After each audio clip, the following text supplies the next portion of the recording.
think we're on, guys.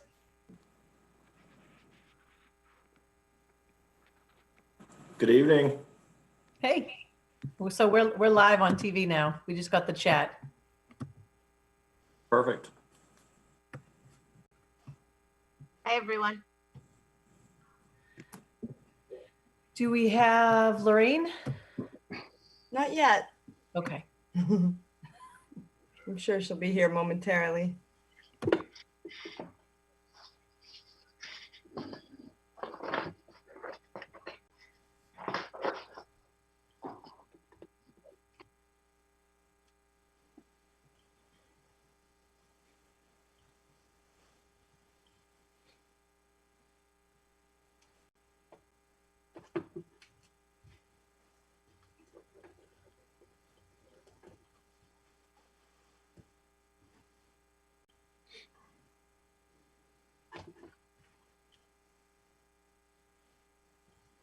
Hi, everybody.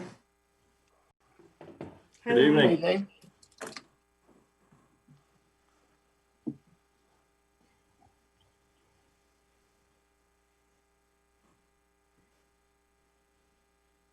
So Lorraine, we are live right now, ready to go. Okay.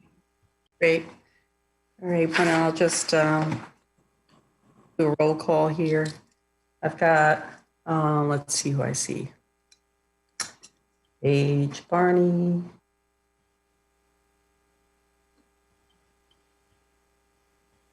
John Gray. Heather. Leah.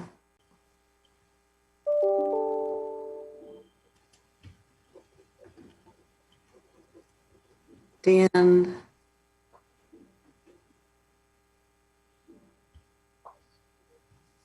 Mike.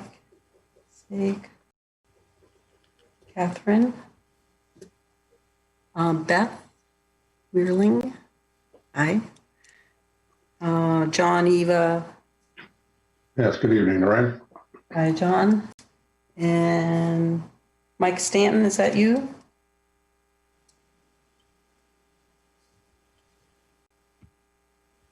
Tom Murphy. Okay.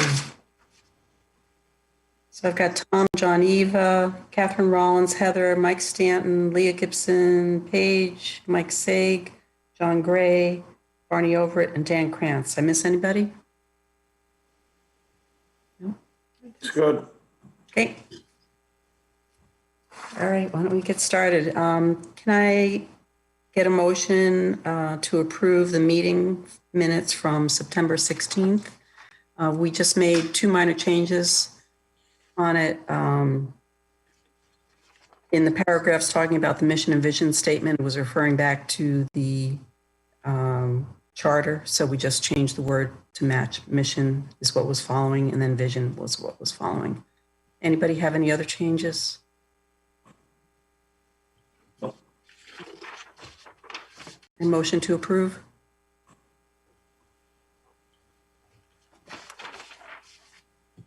Anybody? I'll make a motion to approve.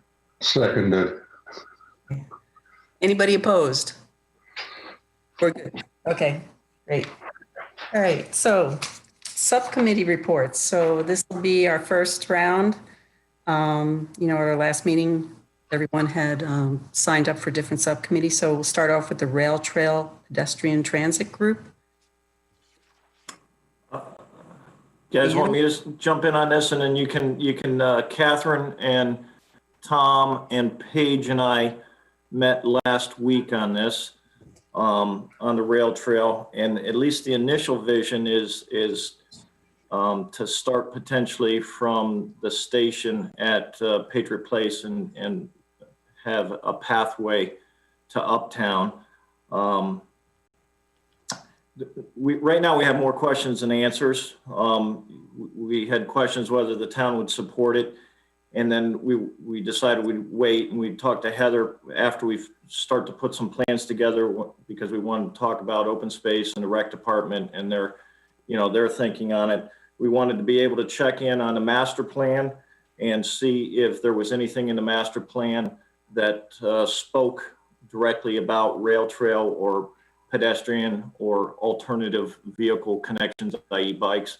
And there is, in fact, under the vision on section 7, page 2 and 3, there's a pretty extensive couple of paragraphs where it speaks about connecting the growth nodes and connecting to Uptown. So we'll put together a little bit of a report as we dive deeper into this and share it with everybody. But it was good to know, I think from the subcommittee's perspective, that there is kind of a basis for pursuing that. And then again, we'll look to get additional town support.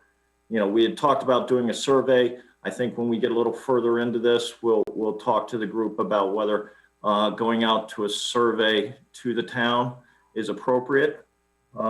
We talked about grants. What are grants? What's available? How could we fund this? And you know, the big question is, does it actually fit? You know, we know there's a couple of tight points.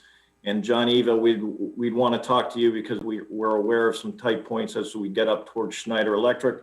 But Tom went out and did some great recon for us, looked at all the grade crossings, so we have some good pictures, some good data, and we're going to start conversations with some just big picture conversations on does it actually fit and can we make it work, at least to start from Patriot Place to Uptown, and then we can expand it from there. Also, another side note is that, you know, in the vision for downtown Foxboro, they talk about connecting downtown to, you know, other locations, other growth nodes. So I think it's a good basis to say this is a good idea. We should at least pursue it. And once we kind of have our ideas a little more baked, we'll come back to the EDC and share our ideas. But again, right now we have more questions than answers, and we're in that fact-finding mission. And I think looking very much forward to pushing this forward.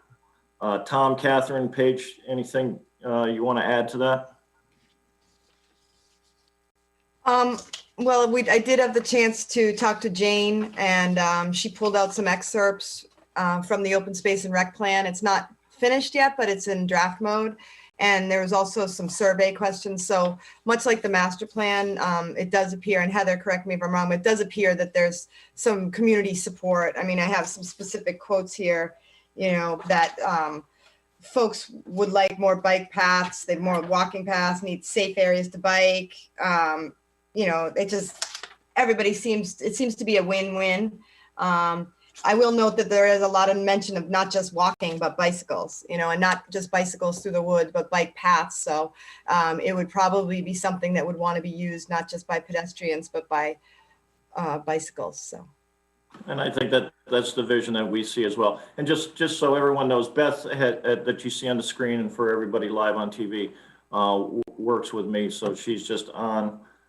She does the better work than I do on this kind of stuff. So she's here to assist the town and the EDC in looking at this potential. Welcome back. So that's really what we have. We're going to do some fact finding, and I think by the December meeting, we should have some framework that we're happy to discuss with the EDC and start to lay out maybe a vision and look to get some feedback. Dan, when you're ready, just let me know. I will do that. Thank you, John. Great. Thanks very much, Dan. Just quickly, John, do you anticipate that the Schneider folks would appreciate this type of walking path? You do quite a bit of walking. Is this something that you think Schneider would? Well, we have within the campus set up walking paths. So yes, we're trying to encourage better health. The reality is people already walk that path. As we find when we do the cleanups, we see there remnants. So I think the answer will be yes, but we'll want to understand exactly what it is that is being requested.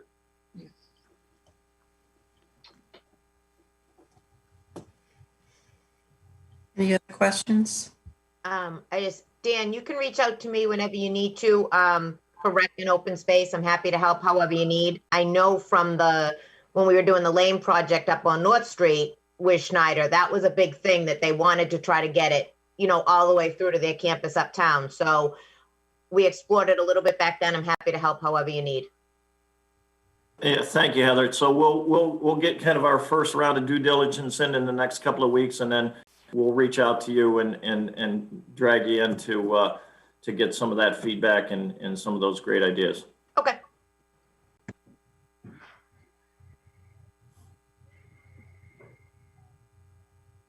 Other comments?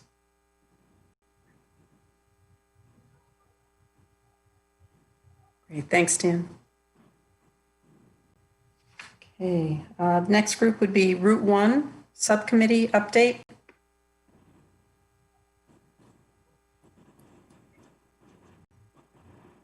Mike? Mike Stanton, Mike Saig, I would say we have a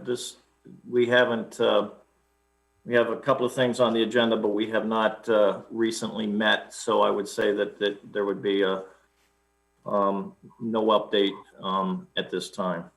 Is that fair to say, gentlemen? It is. Okay, thank you. John Gray for Business Development.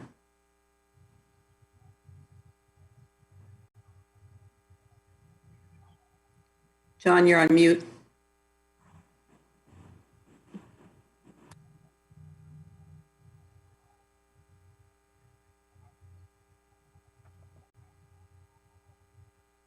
Can you hear me now? Yes. Okay. Based on my availability and Lorraine's availability over the last few weeks, we were able to get a meeting organized last night consisting of John, Eva, Lorraine, and myself. And we took a look at the fairly long list of let's call it the, let me try to find it. The master plan items. And John Eva raised a very interesting question, or actually it's a statement. He said, let's take a look at the short term based on the present situation that we find ourselves, and let's deal with those things that we can deal with that will have the most impact on local businesses. And it was pretty obvious that the first item that we wanted to tackle was to update the Foxboro Business Guide. And that can be updated in building a database of local businesses. And I suggested, I'm going to try this out, is to actually tap into the Secretary of State's database sorted by companies in 02035 and see where that takes us. It'll probably get captured 90% of the businesses apart from sole proprietors. But then John Eva made a very interesting statement, and this is really something that I didn't think of, and I'm glad he brought it up. The Economic Development Committee can actually begin to spearhead communications and information based on an upcoming vaccine for COVID. Now, we're a small town, and John's point was that the resources, communications, and activity will most likely go to large population centers. And he wanted to make sure, and this is vitally important to the businesses in town, that their employees are healthy, safe, and available. And so it's important that we participate and try to bring the vaccine to Foxboro as expeditiously as possible. And John brought up a good point about how would it be distributed, and these things are unknown. So we're going to be in pretty much constant contact with our representatives, Jay Barrows and Paul Feeney, and try to bring those communications back to Foxboro, communicate to businesses where things stand, using the Foxboro Reporter and other communication vehicles, really to keep people updated. And John and I chuckled. We said, Foxboro is a small town. We really would hate to be forgotten.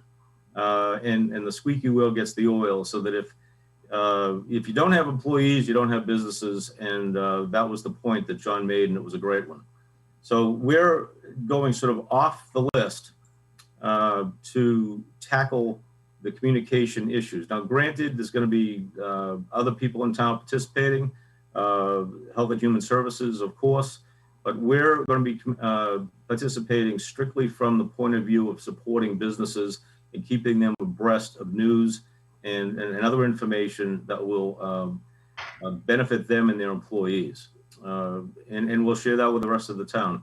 But we talked about it, and it was a great question that John raised, and we found that it's a function that we can participate in, and it will have the most impact on our businesses in the short term. The rest of the list is more midterm to longer term, and we'll tackle those in due time as as each item is raises the sort of a Pareto chart of importance. But that was the meeting last night. Great meeting, spirited meeting. But those are the two items that we're going to tackle in the short term. We talked about too, I know Paige and Heather, you've been working for a while on creating that list of local businesses. So thought, John's approach combined with what you've done so far might get us to the most current place for starters. Well, Paige can speak probably better than I can, but she's put in tireless hours on it, and I think the list is in a pretty good place. It's sorted by type of business, location, you name it, and it's still a working copy, but we can share what we have, and it'll get you probably 95% of the way of what you were looking for. Yeah, I'm going to cross-reference that with, and hopefully it's available. It's public information, but the Secretary of State's office, anyone that registers a C corporation or an LLC and pays their $500 and gets an EIN number is in the state's database. And if it has a zip code of 02035, we should be able to get that sorted just for Foxboro and cross-reference it to see if there's any holes or see how I'm sure the state's database is fairly complete. But it's just a good cross-reference, and then the objective is to get it as complete as possible. So we do have a list. I will say that we've really worked on the retail and the restaurants of late, but the bigger list does have quite a few businesses, that are smaller that we wouldn't really know. One of the troubles we've had is getting a hold of email addresses. So that's obviously a critical component of that. Not always is that information available. You can find a name and an address or something, but to get that information, you have to do a little digging. So John, I'm glad to share what we have, and I think it'd be great if you're able to find anything at the Secretary of State. We'll see how that goes, and what, maybe they've been collecting email addresses, because that seems to be the hard thing for us to access. Yeah, every year you have to send in a renewal, and email addresses, telephone numbers, offices, etc., are all listed. So Great. they should be up to date. That's great. And then I'm sure you already know this, but back to the COVID update, Tom Kenvin in the fire department has been just incredible, really keeping Foxboro at the forefront. So you might want to touch base with him as well, because he really is, I know Foxboro, for example, Foxboro Fire came to Franklin, where I live, and tested all our athletes last week or 2 weeks ago so that they can continue playing sports. So Foxboro is actually kind of at the front of the line and the leader with respect to a lot of this COVID response. But I think you're keeping the other businesses informed is also a critical part. Yeah, we're primarily interested in when a vaccine does become available, we're not the in the 5th percentile. We want to be in the 95th percentile. Right. We want to get there first. And John, this is John's brainchild, and I thought it was brilliant. But if you want to add anything to it, jump right in. No, you've captured it well, John. Okay, super. I have one comment on the vaccines. You might want to check with federal representatives too, because the feds have control of Moderna's supply, but not Pfizer. So you may want to check, I don't know if Congressman Kennedy's office is still around or whatever, but they may get you some information that the state doesn't have, Yep, we can canvass everyone. Yeah. Also reached out to Mark Craig to find out, through their human services group, any kind of, plans that they have in place for, certain populations in Foxboro. Right.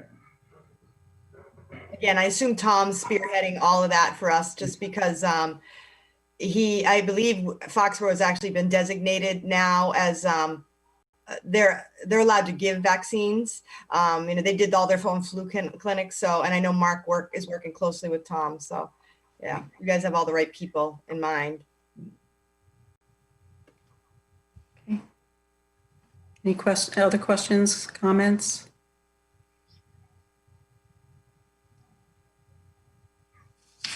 Okay. The next group is the website content subcommittee. Paige, you want to update all you've been doing? Well, yeah, so we kind of ran into a little identity crisis because there's updating the website and then there's the content. And, for example, Heather wanted to get trained on the website, which I really appreciated because it's hard to do the website. In fact, yesterday I broke it and Sandra fixed it for me. But it's helpful to have another person. So we were worried about, we don't want to violate any open meeting law situations, but we kind of did check, and with administrative items where we were not creating new content or new substance, that's more operational. So we were sort of having a little trouble with figuring out how to best navigate that. Right now, we haven't really been focusing on new content, more so we're trying to update old things that are there, make sure we have the new reports and new whatnot. So it's been really more administrative in nature. And I've been using it, like I added the housing production plan to it just because, it does affect economic development. And honestly, that's the website I can control. And I needed to get it up there quickly. So I do think we're going to want to, as a group, start thinking about, actual content and upgrades. And, if folks want to visit it and have any constructive feedback, we're glad to get into that as well. But I think right now we're still doing the baby steps of learning how to use it, not break it, and also how to, keep things current right now. So for including anyone having access from the committee, like, for example, for Heather, you go through your security people in town for the IS? We had IT came in and trained me, and then Heather was there as well. So yes, she trained both of us. But the hard thing is if you don't do it often, it's really hard to know what you're doing. So I've learned that yesterday. It's so frustrating, but yeah, so there's a reason I'm not an IT person and I'm not in computers. So, but when we have been in touch with Catherine a bit just about that, because like I said, we just haven't dug into the content yet. But we are open to feedback. If you see something on another site, or if you feel that something's missing, we can get into substance. Right now, we're just sort of touching on the surface. Any comments, questions? A lot of what we've done too, that you'll see if you go to the Choose Foxborough, is we just made some updates. We updated the mission, the vision, the members. It's easy now to get from the town's website to the EDC website, just like with recreation, we kind of mirrored that. So really, it's just been kind of bringing it up to speed. So it's really more of a liaison than a subcommittee at this point, because we're just kind of checking off things that are wrong and fixing them at this point.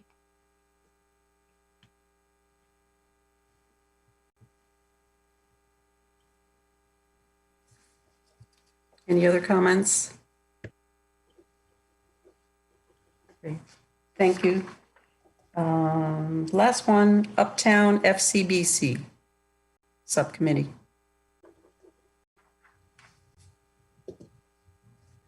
Heather, you want to do that one? Sure. So this is sort of the same as the website in the sense that Paige, Leah, and I already go to the Foxborough Common Business Collaborative meetings as part of that group.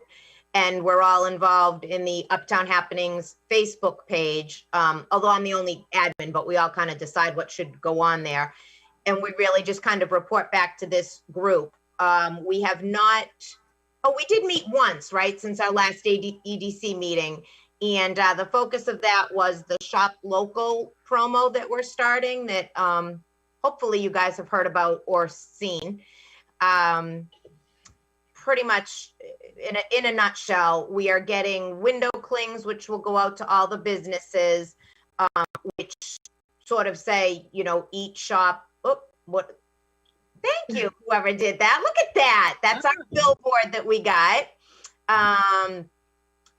So we're going to kick off our Shop Local campaign with a 1 week promo. So anytime you shop local between November 27th and December 4th, meaning in Foxboro, you post a picture on the Uptown Happenings Facebook page and you hashtag it Shop Local Foxboro, and you're automatically entered in to win one of several prizes that we'll give away.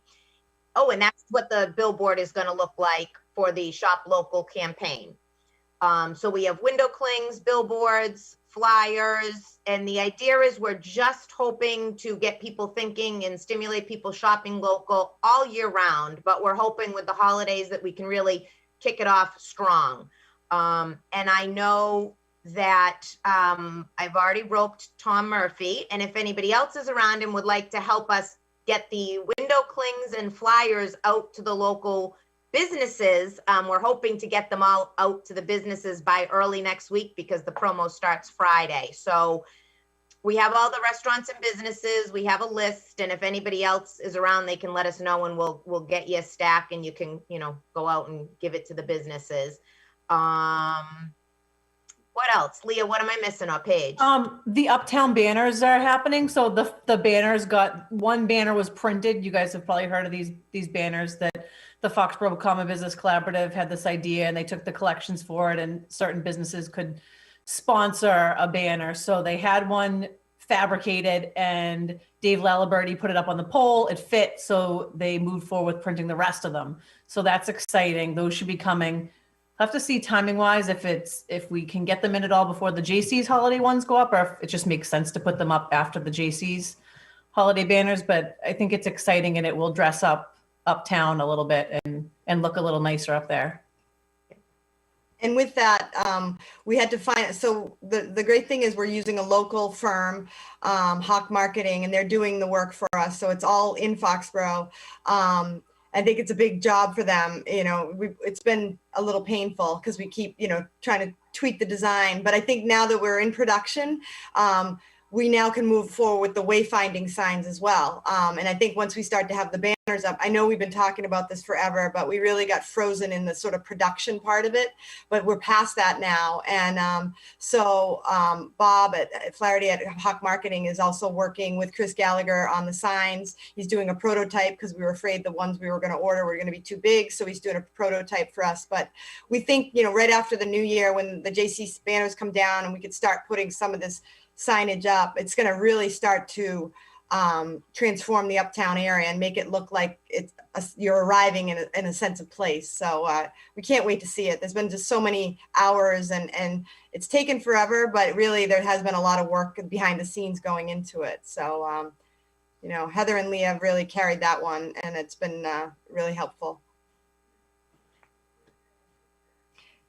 And if anybody does decide to help out with passing out the window clings and the brochures, it's kind of I'm picturing it as a little bit of a quasi ambassador thing, because Beth is actually on the Franklin downtown partnership, and so and I belong to it just as a member, and so every email I get, I look at what they're doing and I decide if we're going to copy them.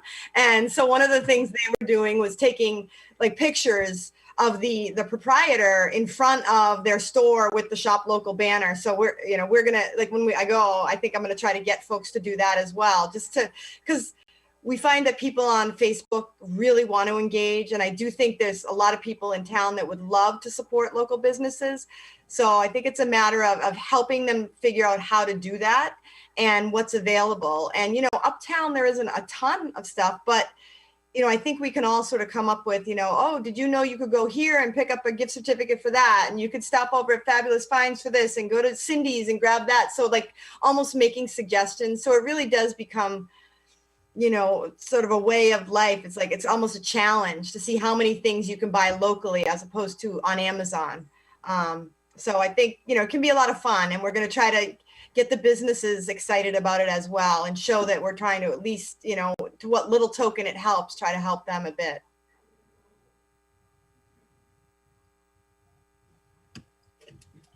It's great. And Mike Saig, that's your billboard that it's going to have be on. Yeah, I thought so. Yeah. So we if we forgot, but when you have an electronic billboard, the town gets the right to do some community messaging. So that came up. Lamar's been great to deal with. In fact, they designed, I mean, we sent them our design and they put it in the correct format for us, and they're going to have it up by Monday at the latest. They'll start running. So, and so we do have that opportunity moving forward. We do have the ability to put community messaging up on those electronic billboards. So that's something we should keep in our toolkit. Yeah, I think we should check in on that like quarterly or something and maybe come up with a plan to use that. Yeah. You know, we also can put community messages on the Rodman Center sign, so you might want to consider that, because we're authorized to do that, you know, per both the sign bylaw and our decision. It's up there, Barney. The shop Is it? Okay. been up there. Yep. Yeah, and they were great. I had asked them to do it when the housing production plan, that open house was going on. And actually Jim DeVellis was like, actually, you know, of course we owe you a community message. So I didn't realize that at the time, but he was very forthcoming. So we do.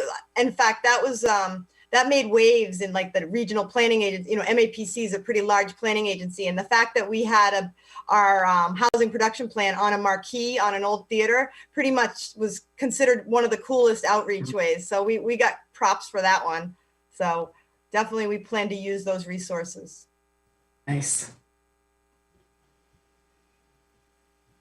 All right, great. Thanks everybody for the updates. Really great.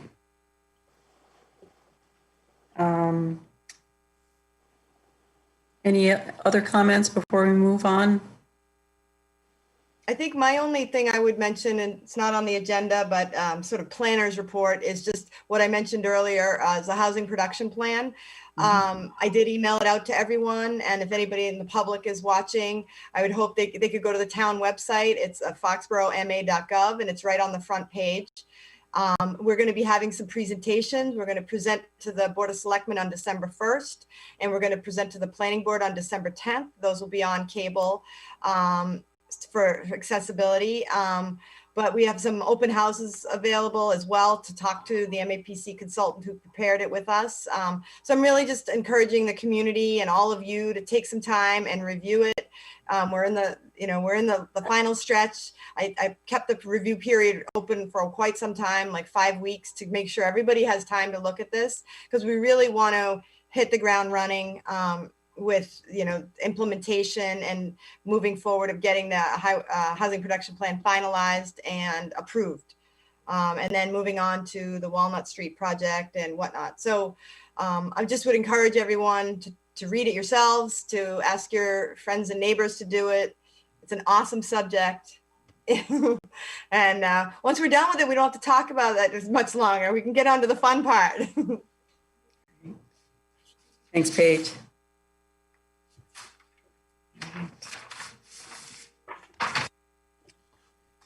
Okay, so last item, continued discussion on COVID resiliency. How can EDC support local businesses? We're going to do some brainstorming and then have an update on the business survey. You want to start with the update on the business survey page, and then we can. Sure. Yeah, I might have put that out of order. Well, I sent this out a while ago. I apologize. I probably should have sent it out more recently. We sent it out, the survey, to over 300 businesses. We got about a 10% response rate, which I thought was kind of low, but I know everybody's busy. It was an interesting survey. It was basically how's your business fared since COVID hit. Out of a scale of 1 to 10, the average was 5.66. So that's kind of fair to Midland, I'd say. Fewer than 2/3, or about a little less than 2/3, felt that their current mode of operation was sustainable. So that's about 63%.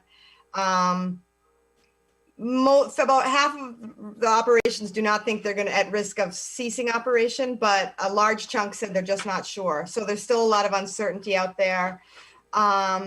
most folks so far have been able to meet their financial obligations to date, but there is a quarter or so that have not. So there are businesses out there struggling.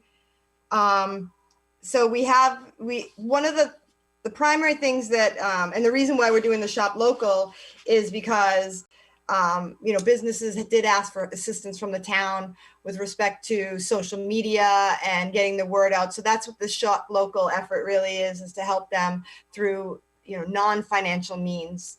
There has been quite a few requests for financial relief, and that's not something in our purview, but I know, there's been asked for having fees waived. I believe the selectmen are actually getting a request right now about one of the license fees.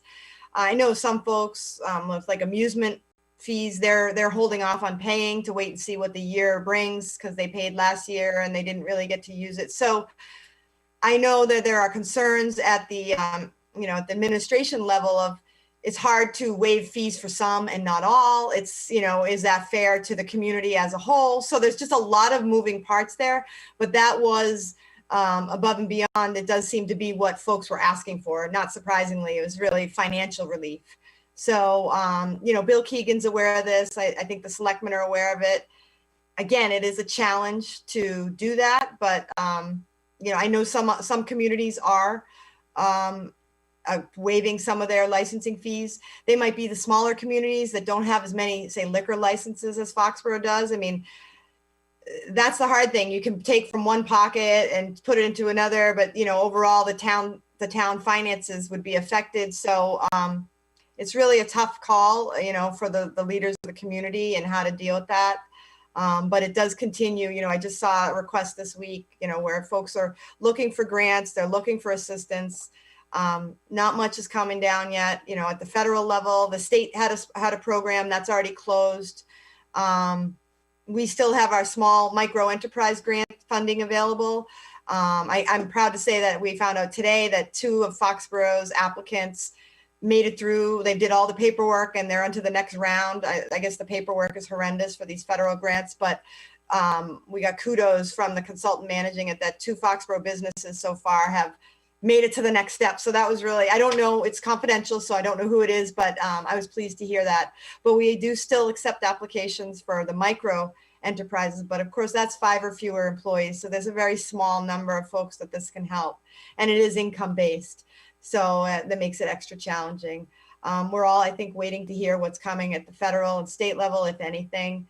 And really, these businesses do need some help, and I'm not necessarily sure, at the town level, how we do that, particularly financially. Leah, has there been any discussion, with the board on that type of situation? No, there has been no formal discussion yet. I know I talked to Bill about it myself. So it sounds like Paige is something in and coming to us. It sounds like you may know more right now than I do. I think it just came in like today or yesterday. Okay. It was just about a fee, and I don't. I think it was. Folks have been asking, and it was sort of like, if you can't ask me, you can't ask, Katie at this. You really need to make a formal request to bring it to the Board of Selectmen table.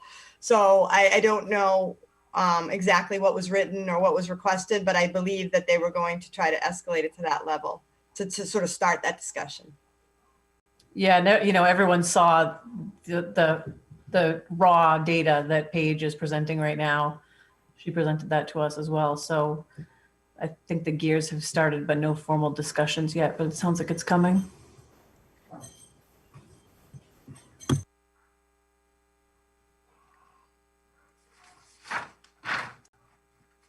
Paige, do we plan to redo the survey in the near future? We certainly can. It's not a heavy lift to do it. It's just was surprising how few responses I got. I'd recommend that you do. We've introduced a new term at Schneider called NWOW, New Way of Working, which really means that we're enabling employees to spend most of the week working from home. as opposed to coming into the facilities in the town. The other concern we've got is what takes place at the federal level in terms of the measures that are in place today coming to termination on the 26th of December.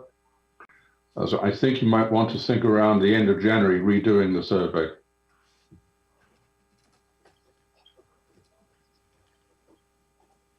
I'm glad to do that. And, you know, if we want to rework some of the questions or if we have certain focus, I'm glad to take input on that. Catherine's been real helpful on my survey questions, but if anybody else has any we could certainly give you some help there because we've done quite a few ourselves. that'd be great, John. Thank you. Yeah. So we could set that as a goal, you know, towards the end of January to start to have something going out around then.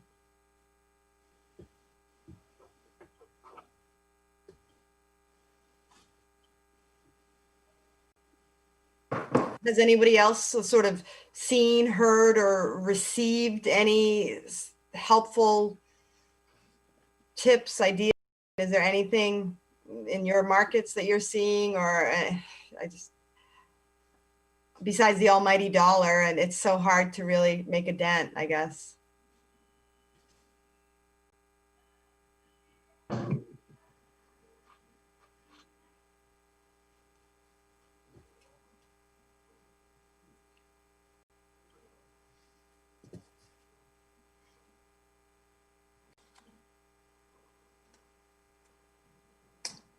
All right, well, I guess then next step would be to repeat the survey at that point, work on developing it, and you know, see what types of discussions do come up with the Board of Selectmen in terms of any kind of fee relief, if that is even possible. Any other suggestions, thoughts? Just a quick comment on the surveys. Mhm. Since I've been working at home, especially since the March, and I go into Boston a couple of times a week, but the amount of surveys that I get, either through emails for anything from working from home, for coming back to the office, I get a lot of surveys. So that could be a reason why there's a lack of response to it, because people are getting bombarded with surveys. Yeah, especially with the COA survey and the housing production plan survey, you know, just thinking about giving it enough of a break before we survey fatigue everyone out. So we have COVID fatigue and we have survey fatigue. And Zoom fatigue. The good news is I think I heard today that the senior center / community center survey has gotten something like 500 plus responses already. So that's great. I'm a little jealous, but okay. It's a much more exciting topic than housing or COVID recovery, apparently. But Mark shows me up big time. Maybe we could do it like Tom, do you do survey? Are you more likely to do a survey if you get a prize? No, that doesn't entice me either. Get them in the mail with a dollar bill or something in it, you know. You could win a win a $50 gift card to a local restaurant or something. Keeping it short, I think, is key. You know, how many times have you started a survey and then you get halfway through and you're like, forget this? Exactly. So. Yeah, but the last one was only 9 questions. It took 3 minutes. So that was, I don't know how much shorter I can get.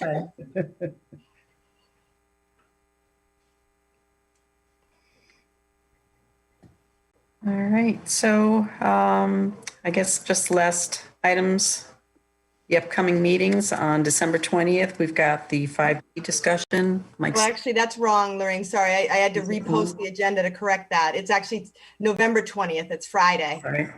Oh, this Friday. Yeah, so it was properly posted originally, and then I did Leah and John Eva get this gold star for reading the agenda because they both noticed the typo. So I did fix that with the town clerk. Okay. And so it's this coming Friday at 11 a.m. in the gala meeting room. Okay. And I believe we're now going to have a Zoom link. I'm not 100% sure of the functionality of that, but I did see that Zoom is now possibly a possibility. So if anybody's interested, let me know.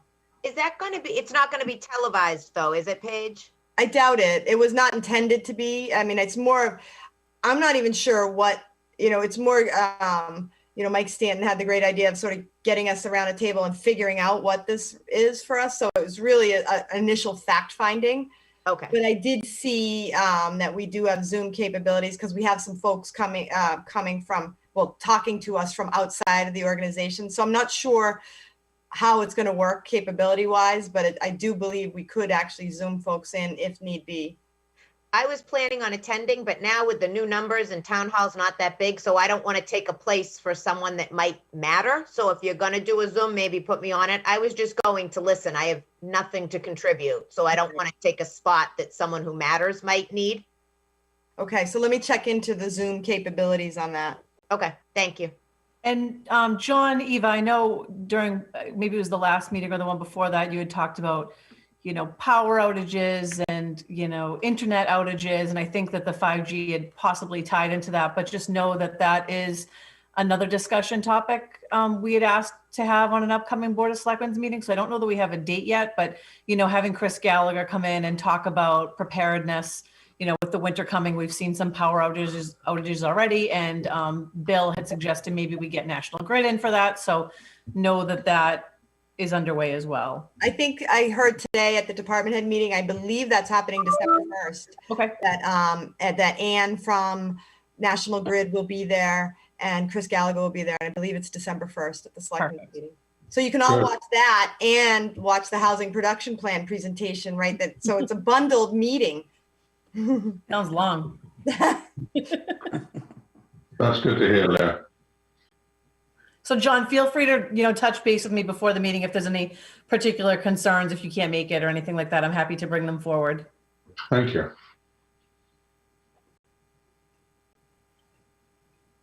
Okay. All right, so next meeting tentative, December 16th. Great. Any last 2020.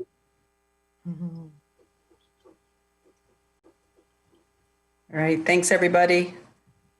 Thank you, everyone. Have a good night. Good night.